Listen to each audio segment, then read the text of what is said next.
Ce matin, j'ai voulu voir la mer. Peu importe qu'elle soit agitée ou non, j'avais besoin de sentir le sable d'une plage sous mes pieds, l'odeur des algues qu'on ne peut trouver nulle part ailleurs. J'avais surtout l'envie de m'évader l'esprit et d'oublier le temps. Le temps, est-ce si important au fond, qu'il fasse beau ou mauvais, que ce soit hier ou demain? Quelle importance! En avançant dans la vie, je me rends compte qu'on passe en réalité notre temps à ne pas en profiter. Pourquoi?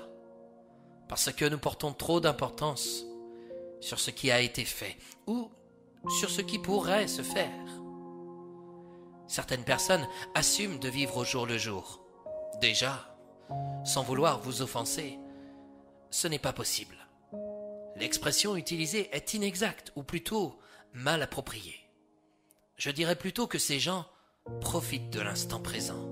Et vous savez quoi? Ils ont largement raison. Pourquoi porter de l'importance sur ce qui a été fait? De toute manière, le passé est comme il est. On ne pourra jamais le changer, sauf si l'on souhaite se lancer durant toute son existence dans la création d'une machine à remonter le temps. Mais franchement, quel intérêt? Pourquoi ne pas accepter ce que nous avons été? Pourquoi continuer à vivre avec le passé? Pourquoi porter plus d'importance à nos erreurs, à nos échecs, qu'à ce que nous avons fait de bien? J'ai toujours considéré la vie comme un château de cartes qui s'écroule au fur et à mesure que l'on vieillit. Et plus le temps passe, plus ça devient dur à tout reconstruire, car nous perdons beaucoup d'énergie inutilement. En fait, je crois que nous n'utilisons pas la bonne méthode pour bien vieillir. Peu importe où vous soyez, prenez quelques secondes pour réfléchir à ce que vous vivez. Osez me dire que dans votre entourage, personne ne porte ou n'a porté d'importance à votre passé, sans oublier ceux qui possèdent des craintes pour votre futur. Pourquoi ne pas simplement dialoguer et dire sincèrement que tout va bien, qu'il ne sert à rien de s'inquiéter? Parce que c'est inutile.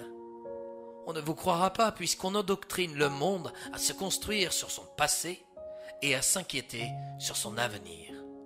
Et ce, sans qu'on s'en aperçoive. On passe constamment à côté de l'essentiel. C'est pourquoi j'avais envie de prendre ma voiture et d'aller voir la mer. Quand on se retrouve seul, au milieu de la nature, on se sent petit. Mais on appartient à un paysage qui, sous nos yeux, peut paraître tellement apaisant et ressourçant. Depuis des décennies, on nous bassine avec l'extinction de l'humanité. Pourquoi faire peur aux gens? Quel est à nouveau l'intérêt dans tout ça, au fond? De toute façon, il faut se mettre à l'évidence. Qu'on soit riche ou pauvre, fort ou faible, populaire ou inconnu, nous mourrons tous tôt ou tard. Où partirons-nous? Quelle importance encore? La priorité est de vivre l'instant T, comme si chaque jour est le dernier que nous avons à partager avec nos proches, nos amis. Non, je ne dis pas que la vie est simple à vivre ou que le bonheur est facile à acquérir. Dans nos sociétés, tout est complexe quand on y réfléchit. Et depuis quelque temps, nous en arrivons au stade où il nous faut même des attestations de déplacement.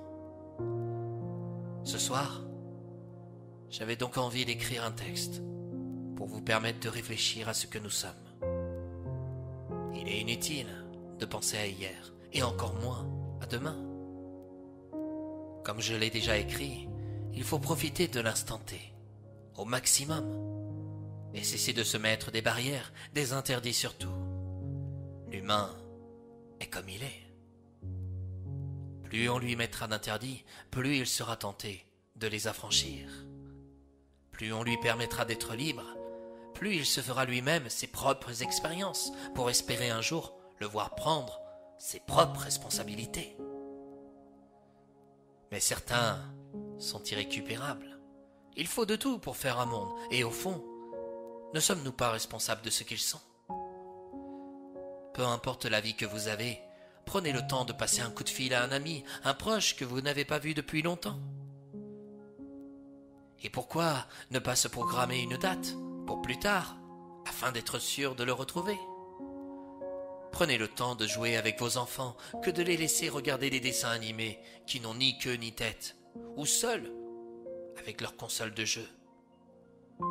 Faites de la cuisine, du sport ou sortez pour vous promener ensemble afin de profiter de ce que la nature vous offre.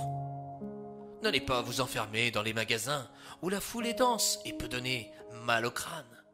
Ne regardez pas les médias qui préfèrent porter l'intérêt de l'actualité à ce qui fait mal ou qui choque que sur ce qui est bien. On en arrive au point aujourd'hui de se souvenir des noms de ceux qui tuent, que des victimes qui ont été tuées ou qui ont donné leur vie pour protéger celle des autres. Commencez à mettre de côté quelques heures votre portable et prenez un livre dans vos mains pour vous évader l'esprit. Éloignez-vous des réseaux sociaux et profitez plus de ceux et celles qui seraient là si un jour il vous arrivait malheur. Les amis, on les voit quand il nous arrive quelque chose de très grave. Ne vous laissez pas influencer par les peurs, les angoisses en pensant à demain. À quoi ça sert au fond? Vivez chaque jour comme si c'était le dernier qu'il vous restait. Car le jour où vous ne serez plus là pour aider ceux qui resteront ici-bas.